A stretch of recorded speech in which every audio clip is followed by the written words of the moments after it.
Hello everyone. Welcome to the second edition of the Wealth Insight podcast.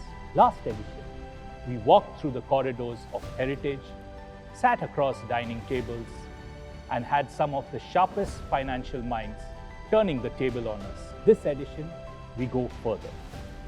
Richer conversations and a new dimension. Because those who understand wealth best do it differently. This is the second edition of the Wealth Insight podcast, and I'm your host, Vinay Joseph. My guest today does not need any introduction, but he deserves one. He has over 30 years of experience in India financial markets and has been at the helm of Mirae Asset Investment Managers for over a decade. Mr. Swarup Mohanty, thank you for joining us at the Wealth Insight podcast. Thank you so much for having me. I feel so privileged to be sitting in this incredible location at your bank, and it's an honor to be on this podcast. So Swarup, it's been over a decade since you have been with Mirae Asset Managers. What was, in your view, the defining moment of why you joined this company and you've taken it to being one of India's most trusted investment managing company? Actually, it's over 15 years now with the organization. Wow. But you know, when you look at it from the outside, finally, it's the vision of the promoter. Fact is, when we came to India in 2006, 2007 and started business in 2008, not the best time to start business anywhere in the world, forget financial services.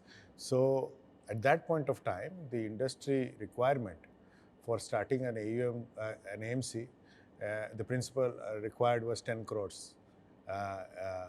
But we capitalized this organization at 230 crores, which showed the commitment and the vision of the organization on the country. And that was one. And it was a period where global managers were finding it difficult to, what I can't say acclimatize, but adapt to India and build business.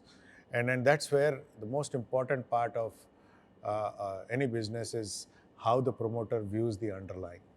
I saw absolute regard for the country and the future of the country in my discussion with them. And that was probably the starting point. What turned or changed was the first time I met the promoter himself, and how very calmly he put down his vision for the organization, not only for India, but for the world. And please understand, he's a fund manager. 29 years ago, was a salaried individual like you and me. In 29, 30 years, if somebody can create a global investment company, it has to come with some basic principles. And once I met Mr. Hyunjipak himself, a lot changed for me in my life. He asked very, very quietly, he will ask you two very important questions. The first one is, if it's a client or Mirae Asset, what will you choose? And if you wrongly said Mirae Asset, you are dead there itself. The second question is even more important. If it's your health or Mirae Asset, what is more important? Again, if you wrongly said Mirae Asset, he would take you to the cleaner. So he believes that the client is first, and to handle the client perpetually, you need to be healthy. And with these two simple principles, one goes about building a business. And that was fascinating for me to understand. No, great, Swarup. Now, I wanted to take the conversation to the overall mutual fund industry. You have seen it in the last 30 years. And I was just looking at the numbers. Jan 2000, we were 1 lakh crores as an industry AUM. 2017, we touched the first 10 lakh crores. Then we went to 20 lakh crores in 2019, mid 2019. And now we are at 80 lakh crores as of November 2025. This is a phenomenal growth phase. True. In your view, what were the 3 or 4 structural factors which has driven this growth in the mutual fund industry AUM? See, as a fundamental level, the industry had to put a consistent track record for all its products. When you look at that track record over the last 30 years, that is there. I mean, it is a fact that our products have held its ground across fund houses, right? That had to be fundamental for getting any chance into anybody's pocket, right? So I must give credit to the industry for keeping its product sanctity in place and continuing to build track record in all the products. That's fundamental, that's given, right? Then, of course, you need some luck to turn to your side, I think the first chance came, or the first inflection point came during demonetization, when people thought that it was important to start moving to financial assets, right? And that was the first trigger. And then the second one, the biggest one, was COVID, when people sat down in their houses doing nothing but concentrating on their needs. I think the first differentiation between need and want became glaringly visible to most people. I mean, before that, a lot of people, I dare say, would have mixed their wants to be a need, right? Yeah. But that actually augured very well for investing, or the rise for need to investing being inculcated in investors. And that's most important. Just to put things in perspective, before COVID, we would have been what, over 20 years of track. As an industry, we were just 2.3 crore folios in the industry. Today, post-COVID, we are almost touching 6 crores. What had taken 20 years to build, today on average, we will add 1 crore folios a year. So that J curve, or that inflection point, I think started with COVID, and after that, we've not looked back. Having said that, the penetration is still pathetically low. But when you talk about the same data 5 years later, it looked dramatically different, is my firm belief. So I'll put the crystal ball now, since you said 5 years later. If you go to 2030, what do you see the size of the industry? You talked about folios. Where do you see the folio size? How many folios we could be? And SIP, which has been, that book has continuously grown. Where do you see that?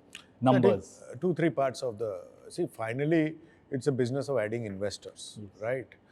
And the AUM is an outcome of their money and what the fund managers grow that money to be, right? From a folio perspective, if we are 6 crores, I would at least put it at double. I would definitely put it at north of 11 to 12 crores, not less than that, because the trigger is just about starting. Here's the staggering data. By the end of this year, 60% of our incremental folios will come from investors who are below 30 years of age, right? For the next 5 years, the cumulative investors under 30 years of age will be more than the existing investor base. And that changes everything, right? From the AUM perspective, I think markets will, in 6 years, should double the equity AUM, and that's what should happen. People have started staying invested more than they did earlier. So they will see compounding of their money in real terms now from here on. So on the AUM, I should also look at doubling from here in the next 6 years, is the way I look at it. Because I see a lot of institutions now also diversifying in their investment needs.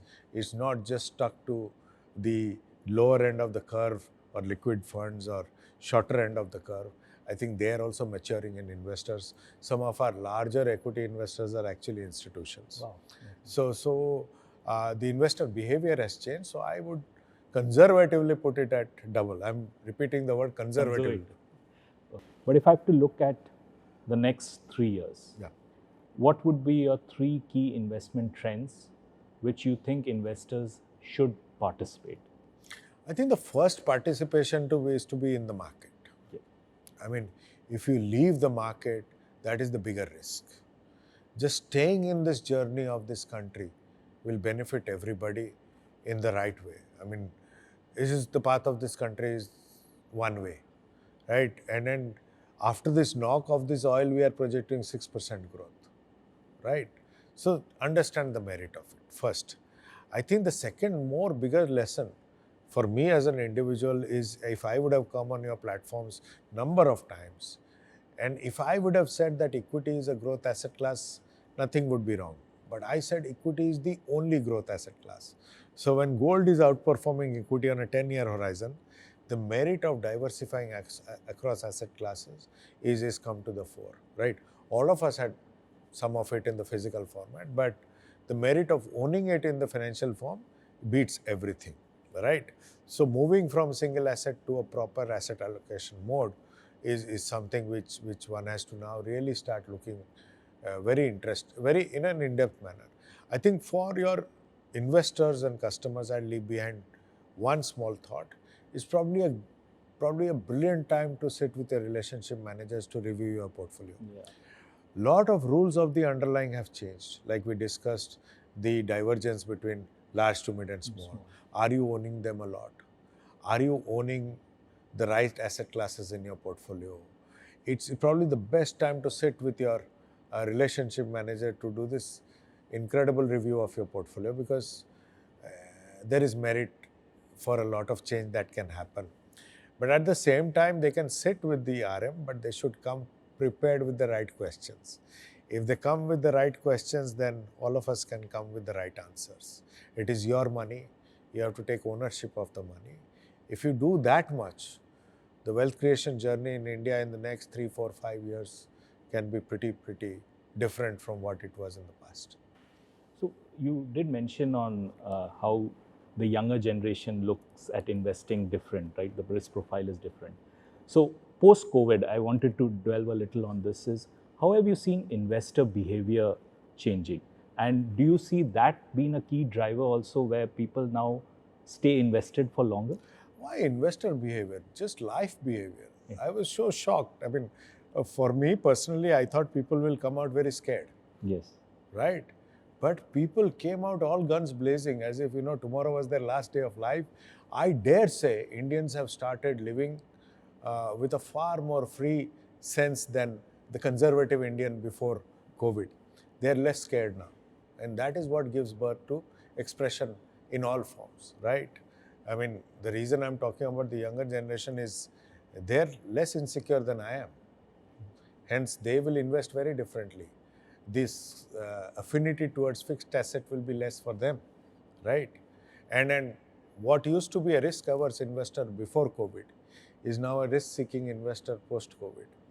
I mean, in 2016, a mid-cap fund was considered risky. Today, a bulk of the portfolio lies on the small-cap side. And the small-cap side has corrected fairly well in the last one and a half years. No whimper, right? So what used to be a risk-seeker will suddenly move to a risk owner. And once that change happens from a risk seeker to a risk owner, starts this brilliant curve of owning financial assets. And then we are on the threshold of that. We are seeing green shoots of that. And I think it'll happen sooner than we think because information dissemination is very fast. And see, a lot of business owners, which are now owned by the second generation, are behaving very differently than the first generation. So it's not just the young salaried individual or anything that I'm talking about. I'm talking about the second generation, which is coming to play in front of all of us. And that will build a very fresh investing environment as we speak. Swarup, in this edition of our Wealth Insight podcast, we have introduced a new element. It's a bit of a fun element where we go beyond the portfolio and beyond markets. We look at passions which you have. And I know you're a great music lover, but the more interesting passion is you like to collect vinyl records. So could you tell us more about that? So I don't know whether I'm a collector, but yes, I listen to music on the vinyl format. See, music when it's played in front of you is played in the analog format. Yes. And vinyl is the analog form of recording. Any other form of recording is compressed or mastered or changed in any format. So according to me, the purest form of music, I can be biased, is the vinyl form of music. So I'm a third generation record listener. My grandfather started it. We have a fairly decent collection at Jamshedpur in our paternal house. My father listened to it. He has a fair bit of collection himself, and now I listen to it. It's part of the family. So what's the rarest record you have? I don't know if it's rare or not, but I'll tell you the ones I have which I really like. I have the first press of the Indian National Anthem. I don't know if you can get it right now or not. A very interesting, the 45 RPM I have is a threefold Sholay, I'm pretty sure. It's very difficult to get it. But I think I have Nils Lofgren, the incredible guitarist for Bruce Springsteen in the East Street Band.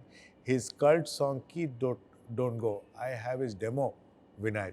And that I'm pretty sure nobody will have. But the ones I really treasure is one of the best guitarists, Mark Knopfler, Dire Straits. His Telegraph Road vinyl hand signed is with me. That's something to really envy. Please come home someday, we'll show it. And the other one, recently I got it signed by Gulzar Saab.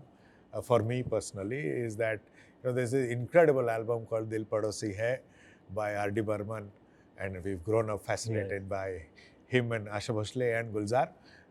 That vinyl signed by Gulzar Saab, for me, these are real treasures. I have a lot more, but offhand, this is what comes to the mind. Passion and wealth coincide a lot. And like in wealth, you require patience to build it. Similarly, I'm sure for this collection, you would have had to wait 5, 10, 15 years to get a particular record. And the romance is in the wait, right? Yeah. You know, there's a list of records which you like to own, artists who are very close to you, artists who you love. See, invariably, let me make one submission to you. The music which stays with you would be the happiest moments of your life, carefree moments of your life. And that was my school, college days when I didn't have to bother much. And so the 80s is large with me. And I remember I was fascinated by the band called Roxette, the first band to be given a postage stamp by their country, not the Beatles, but Roxette, right? Yeah. And I was hunting for that Look Sharp album for a long time. In fact, a friend of mine, who both of us know, actually was standing in front of a record shop in Nashville. And I said, can you get that record? He got it from me. The Sailab record would have been a wait of 15 years, I would say. I found it in Chandni Chowk, in reseller shops. But whenever I travel abroad, one day is dedicated to records in almost every city I go to. It's great, Swarup. In fact, now I see music in a complete different light. I'm also a great music lover, but I think I should also start a vinyl collection. Yes, you must. Please, please. That's the right way of listening to music. Thank you, Swarup, for sharing your passion so passionately, I would say. My pleasure. This was a good thing. Thank you, Swarup. We have talked in this episode of what took to build one of India's most trusted mutual fund houses. But what lies ahead for the industry? Which segments will see the fastest growth? And what keeps Swarup awake at night? Stay tuned for the next episode where we will take this conversation further.